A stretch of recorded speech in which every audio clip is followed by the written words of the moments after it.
Gutowski, pendant le reportage, on a vu, en tout cas on a parlé de l'aviron, et pourtant on a très longtemps dit aux femmes que s'il y a eu un curage ganglionnaire, si on a enlevé les ganglions sous le bras, aux aisselles, il faut pas porter de charge lourde. Donc comment on peut faire de l'aviron? Ça veut dire que les dogmes ont changé, on n'est plus aussi rigoureux qu'avant, ou c'est seulement dans les cas où on a gardé les ganglions?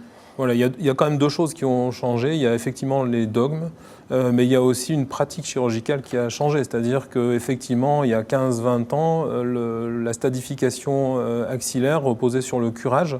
Donc on enlevait 10-15 ganglions, parfois même plus.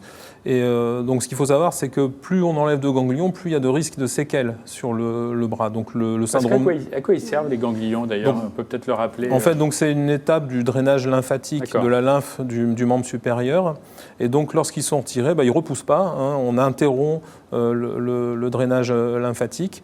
Et donc si jamais le membre supérieur est soumis à des agressions, une brûlure, une infection ou alors des efforts très soutenus, il pouvait y avoir l'apparition d'un gros bras. Mais donc dans la pratique chirurgicale qui a changé, j'y reviens, donc c'est que ce curage axillaire maintenant, il est évité dans à peu près 80% des cas. C'est-à-dire qu'on ne fait plus que des procédures de ganglion sentinelle, ce qui correspond au prélèvement en moyenne 2 ganglions. Donc les séquelles attendues sont très nettement inférieures. Elles ne sont pas nulles quand même. Il faut savoir qu'elles ne sont pas nulles et que donc, on permet aux patientes de reprendre leurs activités telles qu'avant, mais qu'il faut qu'elles s'écoutent. Et que si elles sentent une pesanteur, une douleur au niveau du membre supérieur, peut-être qu'il faut là suspendre, arrêter et puis vérifier qu'il n'y a pas une augmentation du diamètre du bras.